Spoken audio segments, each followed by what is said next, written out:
Hello class 11th. Let's begin with today's topic, that is properties of cross product. Till now we have discussed what cross product is. Now let's discuss about properties and applications of cross product. First point, that cross product is not a commutative thing. ठीक है, इसमें commutative law applicable नहीं है. It means that A cross B is not equals to B cross A. Done. And these all are vectors, no doubt. ठीक. So A cross B is not equals to B cross A, but मैंने जैसा आपको बताया that magnitude of A cross B is equals to magnitude of B cross A. ठीक है, ये बात बिल्कुल सही है. ठीक, लेकिन ये वाली बात बिल्कुल सही नहीं है. मैं ऐसा जरूर बोल सकता हूं that A cross B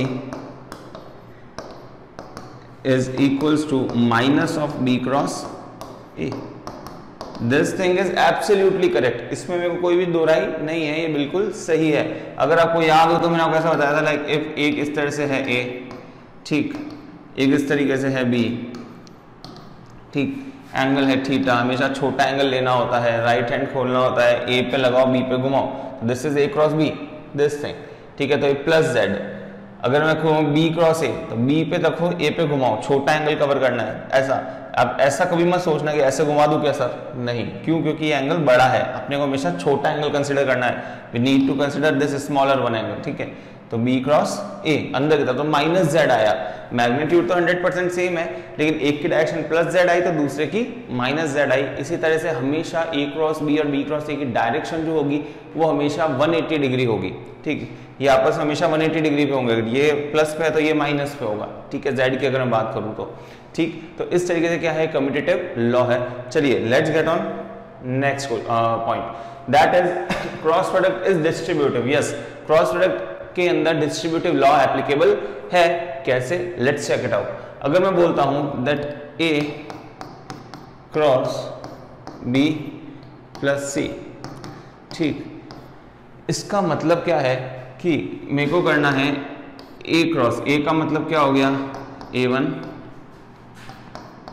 A2 A3 cross product with in दोनों का सम, मतलब B1 plus C1 comma B2 plus C2 comma B3 plus C3. Done. क्योंकि मैंने क्या किया, B और C के जो I वाले थे उनको ऐड कर दिया, J वालों को ऐड कर दिया, C वालों को ऐड कर दिया. जबकि A1 जो है वो A1 I कैप है, A2 है वो A2 J कैप है एंड A3 K कैप है. ठीक, इस तरह से अपन लिख सकते हैं. अभी आपको पता है इसको हम सॉल्व कैसे करते हैं. आप सीधा सा एक मैट्रिक्स बनाते हैं जिसमें लिखेंगे आप I cap, J cap and K cap. ठीक, इसके अंदर लिख देंगे तो यहाँ आ जाएगा आपका A1, यहाँ आ जाएगा A2, यहाँ आ जाएगा A3, जबकि नीचे आ जाएगा B1 plus C1, B2 plus C2 और यहाँ आ जाएगा आपके पास में B3 प्लस C3. डन. इसको अगर मैं सॉल्व करता हूँ तो I am going to get I1 into, इसको छुपाना है, इसको छुपाना है, यहाँ पे क्रॉस प्रोडक्ट करना है. ठीक है, डायरेक्ट करें तो A2 into B3 plus C3 minus A3 bracket में आ जाएगा आपके पास में B2 प्लस C2. डन. इस तरीके से अब आगे आएगा माइनस जे. याद है आप लोगों को माइनस जे. अब ये वाली लाइन छुपेगी और ये लाइन छुपेगी, इन दोनों को आपस में मल्टीप्लाई, इन दोनों को आपस में मल्टीप्लाई, तो आएगा A1 into B3 plus C3 minus इन दोनों का, that is A3 multiplied by B1 plus C1. ठीक, अब आएगा प्लस के. याद है ना, अब आएगा प्लस के. अब ये छुपाएंगे और ये छुपाएंगे, इनको आपस में मल्टीप्लाई, इनको आपस में मल्टीप्लाई, तो ये आ जाएगा A1 मल्टीप्लाइड बाय इनको छुपाना, A1 multiplied B2 C2, B2 plus C2 minus इन दोनों को, तो A2 B1 प्लस C1. ठीक, तो ये इस तरीके से आपका कुछ फॉर्म बन गई. सो इसे हम लोग क्या करते हैं, थोड़ा एक्सपैंड करते हैं. इसको अगर मैं एक्सपेंड करूँ तो ये मेरे पास इस तरह से आएगा I कैप इसको ऐसा रख देता हूँ, ये मैं करता हूँ A2 B3 plus A2 C3 minus A3 B2 plus A3 C2। ठीक, माइनस क्या करना है मेरे को, जे कैप, इसके अंदर मैं क्या लिखता हूँ, A1 B3 plus A1 C3 minus, ओ खैर यहाँ भी माइनस होगा आपका, माइनस। आगे लिखे A3 B1 minus A3 C1 plus के कैप, यहाँ पे आ जाएगा आपके पास में A1 B2 plus A1 C2 minus A2 B1 minus A2 C1। Done. इस तरीके से क्या होगा, आपका पूरा फॉर्म एक्सपेंड हो जाएगा। नाउ लेट डिस्कस की क्या क्या चीज़ें इसमें एक जैसी है।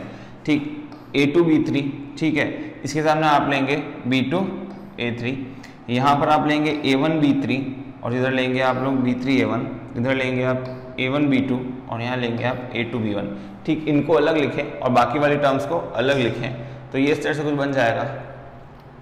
That is equals to I cap के साथ में i cap A2 B3 minus A3 B2 खत्म प्लस सेकेंड वन लिखें minus j cap A1 B3 minus B1 A3। Done. तो ये कुछ इस तरह से आपका आएगा। अभी इसके अंदर देखें के कैप के अंदर, तो प्लस के कैप, यहाँ पे आपके पास क्या बचेगा, A1 B2 minus A2 B1। Done. ऐसा कुछ आपका फॉर्म आएगा। सो नाउ अब बचा हुआ टर्म्स लिखते हैं। अब बची हुई कौन कौन सी टर्म्स है, ये और ये आई कैप के साथ, ये और ये माइनस जे कैप के साथ, ये और ये प्लस के कैप के साथ। तो यहाँ लिख देते हैं प्लस, कलर ले लेते हैं यहाँ पे, प्लस आई कैप और यहाँ पे आपके पास कितना है A2 C3 minus A3 C2। Done. Minus j cap, इसके अंदर आपका आ जाएगा A1 C3 minus A3 C1 plus के कैप, यहाँ पे आपके पास में क्या आ जाएगा A1 C2 minus A2 C1। ठीक, अभी अगर आप ध्यान से देखें तो ये रेड के अंदर आपने जितना भी लिख रखा है, ठीक है, जो भी आपने रेड में लिख रखा है, इसको, ये किसका एक्सपेंशन है, ये एक्सपेंशन है A क्रॉस B का। ठीक है, वेयर एज जो आपने ब्लू में लिख रखा है वो किसका एक्सपेंशन है, ये प्लस का साइन, प्लस ये जो ब्लू में लिख रखा है ये है आपका एक्सपेंशन A क्रॉस C का। ठीक, तो ये एक्सपेंशन है A क्रॉस C का, ये है A क्रॉस B का। तो मैं लिख सकता हूँ इस तरीके से। ठीक, तो अगर मैं इसमें चेक करूँ तो आप लोग देख पाएंगे दैट डिस्ट्रीब्यूटिव लॉ जो है यहाँ पर अच्छे से एप्लीकेबल है, that A cross B plus C is equals to A cross B plus A cross C। चलिए, let's get on next slide.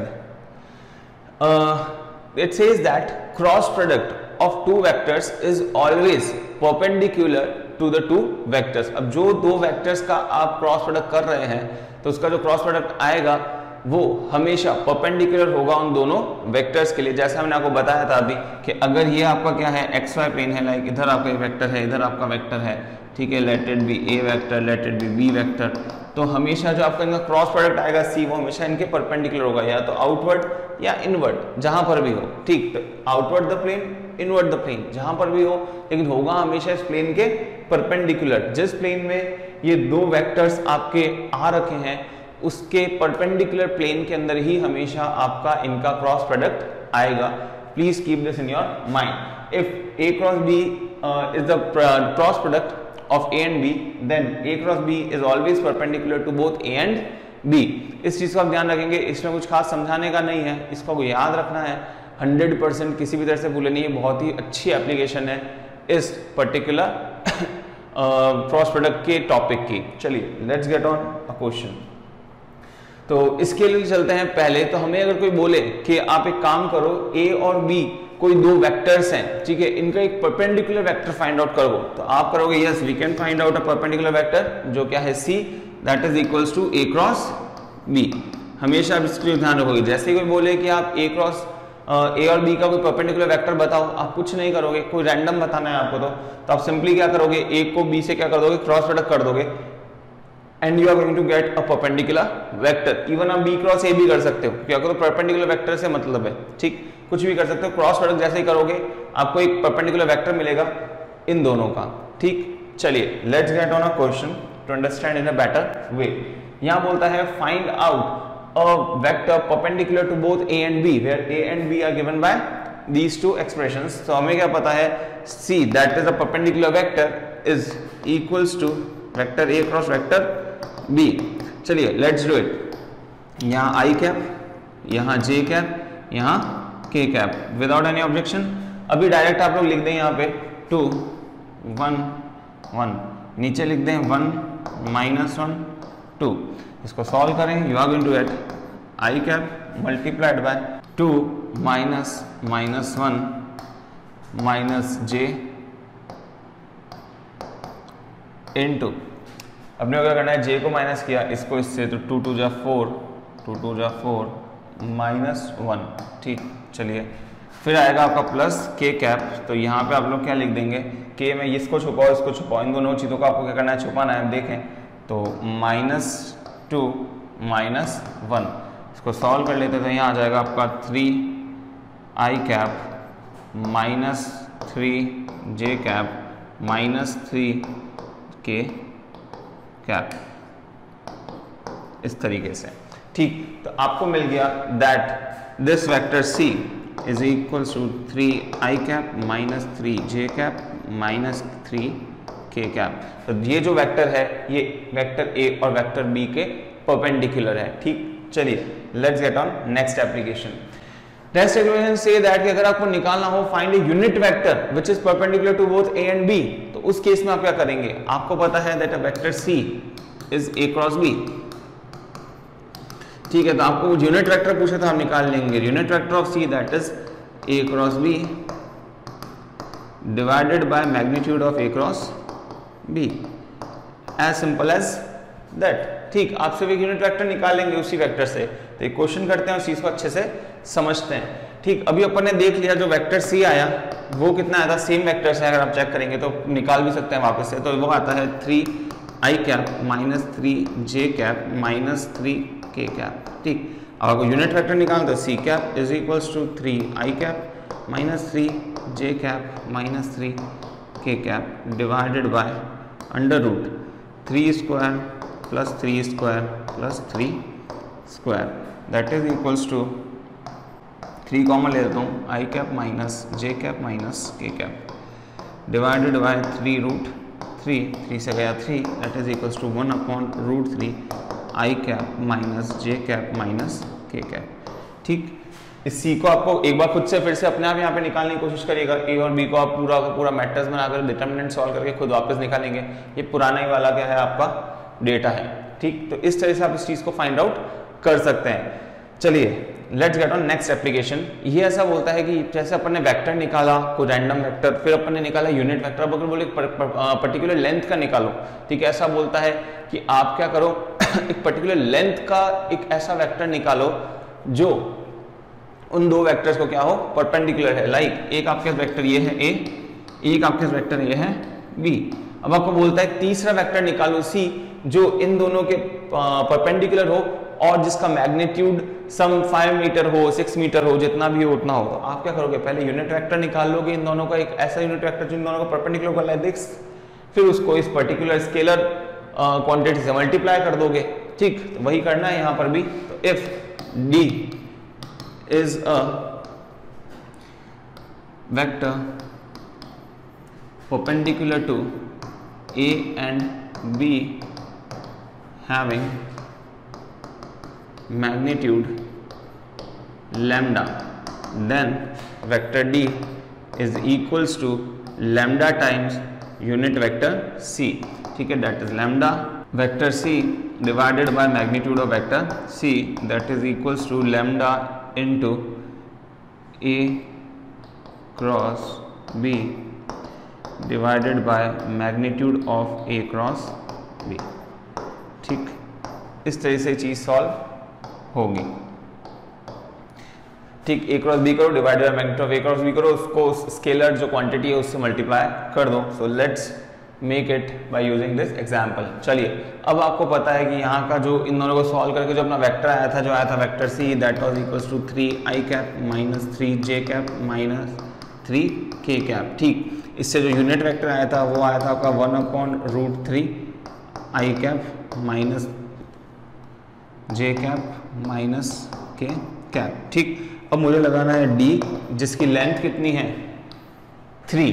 ठीक, तो मैं इसको लिख दूंगा 3 into c cap, that is equals to 3 into 1/√3i cap minus j cap minus k cap. ठीक, तो इसका आंसर आ जाएगा √3i cap minus √3j cap minus √3k cap. Done. तो इस तरह से चीज सॉल्व होगी। ठीक, चलिए let's get on next slide. ये बोलता है, नेक्स्ट प्रॉपर्टी है, if two vectors are parallel to each other then their cross product is always equals to 0। अभी ये क्या बोल रहा है कि अगर दो आपके पास में क्या है, सिंपल से वेक्टर्स हैं जो आपस में क्या है पैरेलल, लाइक फर्स्ट ऐसा और सेकंड ऐसा, दो पैरेलल वेक्टर्स हैं, late it B a and let it B b। तो इस केस के अंदर a क्रॉस b जो आएगा, ठीक है, वो कितना आएगा, 0 आएगा, और आना भी चाहिए, क्योंकि हमें क्या पता है that a cross b is equals to magnitude of a into magnitude of b into sine theta होता है। ठीक, इस केस में क्या है, थीटा इज इक्वल्स टू है आपका 0, तो if theta is equals to 0 then a cross b is also equals to 0, क्योंकि साइन 0 कितना होता है, 0, तो इस वाले की इस पर्टिकुलर टर्म की वैल्यू हो जाएगी आपकी 0। तो बिल्कुल सही है, if two vectors are parallel then their cross product is always equals to 0। So let's find an application of the same. दे रखा है कि prove that the two vectors a and b, ठीक है, are parallel to each other. ये तो दो vectors आपको दे रखे हैं, ये एक दूसरे से क्या है, पैरेलल है, हमें ये प्रूव करना है। ठीक, तो ट्राई करते हैं इसको करने का। तो अगर पैरेलल है, इसका मतलब the angle between these two is 0, it means that a cross b should be equals to 0। ठीक, तो ट्राई कर लेते हैं। तो that is equals to i cap j cap k cap लिखेंगे, इसका डेटा लिख लेते हैं, 2 -1 -6 +9 +3। ठीक, इसको अगर मैं सॉल्व करता हूँ तो ये आ जाएगा i कैप।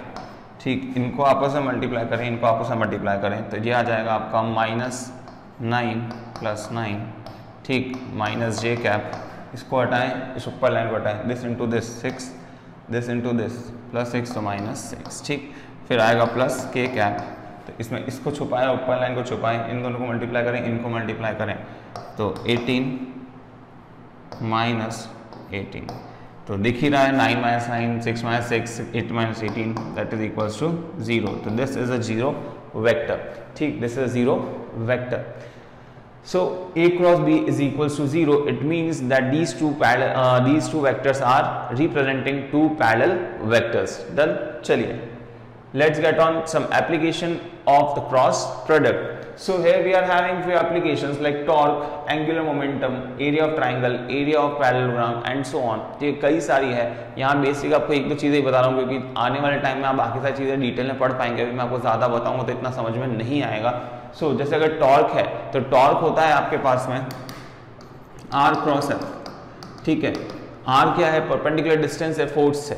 ठीक, तो r cross f। Angular momentum होता है आपका r cross p, normal momentum, linear momentum into r। तो r क्रॉस p क्या होता है, एंगुलर मोमेंटम होता है। एरिया ऑफ ट्राइंगल, अगर आपको ऐसा दे रखा है that we are having two these kind of vectors, ठीक है, दो कोई वेक्टर्स हैं आपके जो इस तरीके से लगे हुए हैं। ठीक, ये मान लीजिए a है, ये मान लीजिए b है। तो इस पर्टिकुलर ट्राइंगल का जो आपका एरिया है वो दिया जाता है magnitude of half into magnitude of A cross b से, ठीक है। तो आप बी क्रॉस ए भी कर सकते हो, कोई प्रॉब्लम वाली बात नहीं है। बी क्रॉस के मैग्नीट्यूड से हमें तो क्या है मतलब है, डायरेक्शन से हमें मतलब नहीं है। ये अगर पैरेललोग्राम दे रखा है इस तरीके से, तो इसका जो एरिया होगा, अगर मैं एक पैरेललोग्राम दिया उसका जो एरिया होगा एडजेसेंट साइड्स मेरे को देनी चाहिए इसने, तो दैट इज इक्वल टू, अगर ये ए है और ये बी है, ठीक है, एडजेसेंट साइड्स किसने क्या दे रखे हैं मुझे, अगर डेटा दे रखे हैं, तो इस केस में इसका जो आंसर आता है that is magnitude of A cross b. दो साइड्स का आप क्रॉस प्रोडक्ट कर दो, ऐसा नहीं होना चाहिए ये और ये नहीं दे रखी होनी चाहिए, ये और ये एडजेसेंट, इसमें भी ये और ये एडजेसेंट, ठीक है, हमेशा एडजेसेंट देनी जरूरी है, तो आपको एरिया इस तरीके से मिल जाता है, ठीक। चलिए let's do a question. It says that find the area of the triangle formed by points O, A and B such that OA is represented by this vector and OB is represented by this vector. So we know that like if it is a triangle like this, ठीक है, हमारे पास क्या है, triangle है, ठीक है, let it B O, late it B A and let it B B, तो this is vector OA and this is vector OB, ठीक। हमें ये चीजें दे रखी है, एडजेसेंट साइड्स दे रखी है, अभी हमसे एरिया पूछा है, तो area of triangle OAB is equals to half into, ठीक है, magnitude of OA cross OB, ये आपका आंसर आएगा, ये हमने अभी अभी सीखा है। So that is equals to half into of this, तो ये आ जाएगा आपके पास में i cap j cap k cap, ठीक। तो इसका आपको इस तरह से चीज़ें निकालनी रहेगी। अभी जो यहाँ से वेक्टर आएगा उसका आपको क्या लेना है, मैग्नीट्यूड लेना है।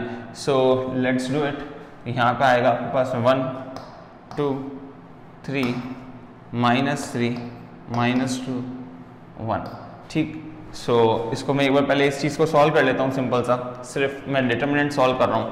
तो डिटरमिनेंट का जो आंसर आएगा that is a cross b, O A cross O B का जो आंसर आएगा मैं वो लिख रहा हूँ स्पेसिफिकली आई कैप, यहाँ पे कितना आ जाएगा 1 × 2, तो 2 माइनस ऑफ माइनस, तो यहाँ आ जाएगा आपके पास में +6, ठीक।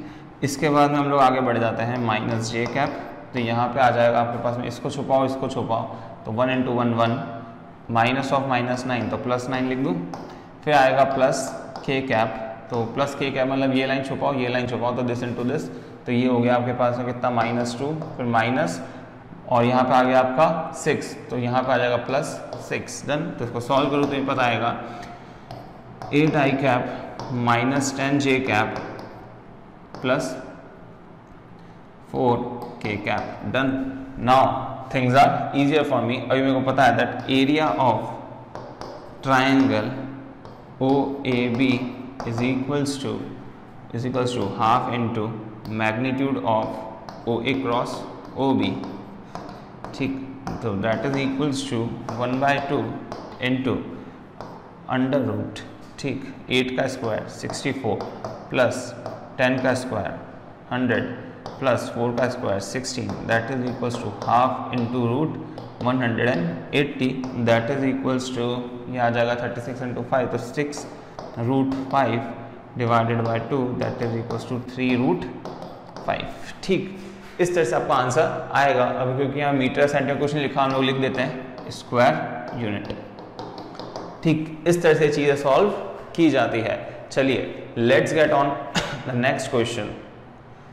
तो यहाँ पे बोलता है find the area of the parallelogram formed by the points O, A, B and C such that OA and OB are these. तो क्या दे रखा है, दो आपके पास में ऐसे वेक्टर्स दे रखे हैं, ठीक, जो एक पैरेललोग्राम को फॉर्म कर रहे हैं। तो ये अगर मैं O है, this is A and this is B, तो इस केस के अंदर मेरे को दे रखा है दिस OA मेरे को वेक्टर दे रखा है एंड दिस OB मेरे को वेक्टर दे रखा है।